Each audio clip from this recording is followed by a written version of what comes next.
बची खुची जमीन को भी मिट्टी में मिलाने का समय आ गया है।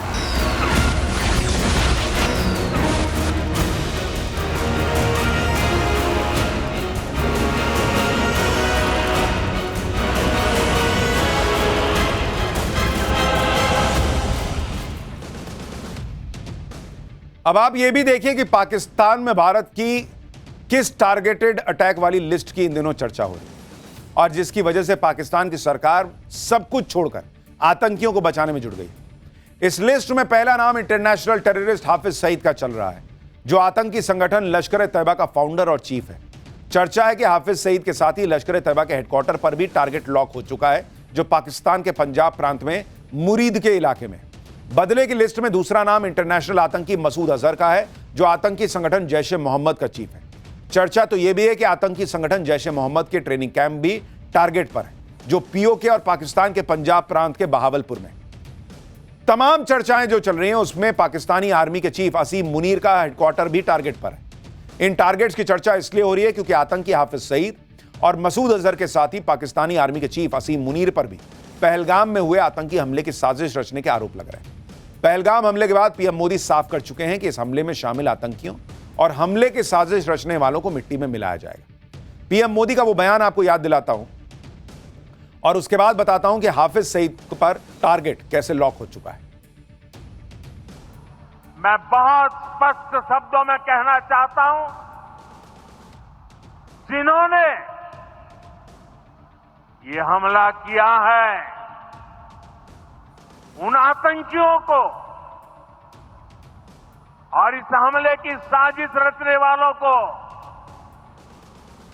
उनकी कल्पना से भी बड़ी सजा मिलेगी। सजा मिलकर के रहेगी।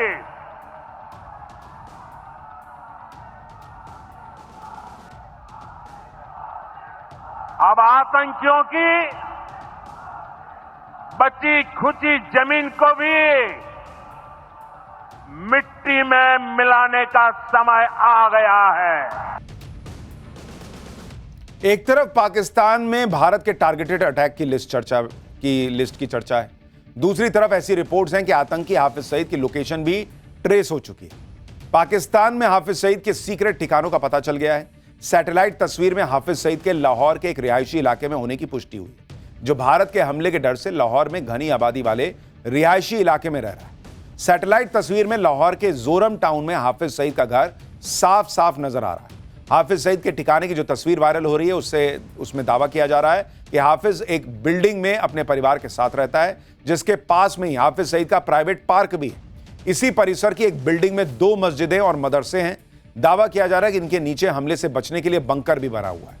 मीडिया रिपोर्ट्स के मुताबिक लाहौर में E116 जोहार टाउन हाफिज सईद का पता है। जिस परिसर में हाफिज रहता है वो करीब 5000 स्क्वायर फीट में फैला है। यह इलाका लाहौर शहर के बीचों बीच बसा है और घनी आबादी के बीच पाकिस्तान सरकार ने हाफिज सईद के लिए कड़े सुरक्षा इंतजाम किए हैं। दरअसल पाकिस्तान जानता है कि मुंबई हमलों का मास्टरमाइंड हाफिज सईद पहले ही भारत के मोस्ट वांटेड आतंकियों की लिस्ट में नंबर 1 पर है और पहलगाम हमले के बाद लश्कर से जुड़े आतंकी संगठन TRF ने हमले की जिम्मेदारी भी ली। हालांकि बाद में भारत के गुस्से को देखकर TRF ने पहलगाम हमले में हाथ होने से इनकार किया, लेकिन उसका आका हाफिज सईद भारत की टारगेट लिस्ट में अभी भी टॉप पर है। पाकिस्तान की सरकार, सेना और पाकिस्तान की खुफिया एजेंसी ISI को जनता से ज्यादा फिक्र अपनी गोद में पल रहे आतंकियों की है। आतंकियों को लेकर पाकिस्तान का यह डर इसलिए भी है क्योंकि पहले ही अज्ञात बंदूकधारियों के हमलों में 20 से ज्यादा आतंकी पाकिस्तान की मिट्टी में मिल चुके। इसलिए अब पाकिस्तान ने पूरा जोर आतंकियों के आकाओं को बचाने में लगाया हुआ है। सूत्रों के मुताबिक ISI ने आतंकी हाफिज सईद को एबटाबाद में मौजूद अपने एक सेफ हाउस में पहुंचा दिया। एबटाबाद वो जगह है जहां एक समय पाकिस्तान ने आतंकी संगठन अल कायदा के प्रमुख ओसामा बिन लादेन को भी छुपाया था। लेकिन साल 2011 में अमेरिका पाकिस्तान में घुसकर जो ऑपरेशन करता है और उसमें ओसामा बिन लादेन को खत्म करता है, वो दुनिया में चर्चा का विषय बनती है। दावा तो यह भी है कि हाफिज सईद को 27 अप्रैल को मुरीद के में लश्कर के हेडक्वार्टर में एक इवेंट में शामिल होना था, लेकिन टारगेटेड अटैक के डर से हाफिज का इवेंट ही रद्द कर दिया गया कि भाई तुम आओ ही नहीं, पता नहीं कब कौन ठोक दे। खबर है कि जैश ए मोहम्मद के चीफ मसूद अजहर को भाई बहावलपुर में ISI के किसी सेफ हाउस में छुपाया गया है और जैश के आतंकी कैंप से भी आतंकियों को शिफ्ट कर दिया गया है। पाकिस्तान अपने आतंकियों और उनके आकाओं को जितना चाहे इधर उधर शिफ्ट करे, उन्हें बंकर में छुपा दे या किसी और सेफ हाउस में रख दे, उन्हें बचा पाने का प्लान अब पाकिस्तान को सूझ नहीं रहा, क्योंकि भारत के पास टारगेटेड अटैक के लिए कई हथियार हैं, कई मौके, कई तरीके। पहला, पाकिस्तान में घुसकर भाई ठोक देना, जैसा उसामा बिन लादेन के खात्मे के लिए अमेरिका ने किया। दूसरा, अपने ही देश में बैठकर टारगेटेड अटैक करना, जैसा इजराइल ने हमास और हिजबुल्लाह की टॉप लीडरशिप को खत्म करने के लिए किया था। अब यह भी देखिए कि भारत के डर से जिस एबटाबाद में आईएसआई के सेफ हाउस में हाफिज सईद को छुपाए जाने की खबर है, यह वही एबटाबाद है जहां इससे पहले पाकिस्तान अलकायदा के चीफ ओसामा बिन लादेन को छुपाने में नाकाम रहा था, क्योंकि साल 2011 में अमेरिका ने इस एबटाबाद में पहले ड्रोन की मदद से लादेन के ठिकाने का पता लगाया। लोकेशन कंफर्म होने के बाद अमेरिकी नेवी सील के कमांडो लादेन के ठिकाने में घुसे और ताबड़तोड़ फायरिंग कर लादेन को खत्म कर दिया। यही नहीं, 2022 में अमेरिका ने अपनी घातक MQ-9B प्रेडेटर ड्रोन की मदद से अलकायदा के खूंखार आतंकी काबुल में ढेर किए। इसके लिए अमेरिका को अफगानिस्तान की सीमा में दाखिल तक नहीं होना पड़ा था। इजराइल ने किस तरह अपने देश में बैठे बैठे ईरान की राजधानी में कड़ी सुरक्षा के बीच होटल में बैठे हमास के चीफ को खत्म कर दिया था, यह भी आपको याद होगा। इसके लिए इजराइल ने पहले हमास चीफ इस्माइल हानिया को ट्रैक किया था, तेहरान में उसके ठिकाने की जानकारी जुटाई थी और फिर गाइडेड मिसाइल से उसके ठिकाने पर अटैक कर दिया था। मिसाइल की वजह से हुए धमाके में हमास चीफ की मौत हो गई। इजराइल ने हिजबुल्लाह के चीफ हसन नसरुल्लाह को लेबनान में घुसकर मारा था। हसन नसरुल्लाह लेबनान में अपने गुप्त ठिकाने में आतंकियों के साथ मीटिंग कर रहा था। इजराइल ने उसकी लोकेशन को ट्रेस किया और हवाई हमला करके उस इमारत में करीब बंकर बस्टर 80 बम गिराए, जिससे हुए धमाके में इमारत और उसमें बना बंकर ध्वस्त हो गया और नसरुल्लाह समेत सभी आतंकी मारे गए। यानी ऐसा नहीं है कि हाफिज सईद और दूसरे आतंकी कहीं छुप जाएंगे, मसूद अजहर वगैरह, तो उनको मारना जो है वो नामुमकिन है। यह भी देखिए कि इस्माइल हानिया के बाद हमास के चीफ बने याहिया सिनवार का इजराइल ने गाजा में घुसकर खात्मा किया था। इजराइल के ड्रोन ने याहिया सिनवार के एक इमारत में छुपे होने की पुष्टि की। इस दौरान सिनवार को ड्रोन की तरफ कुछ फेंकता हुआ नजर आया था वो।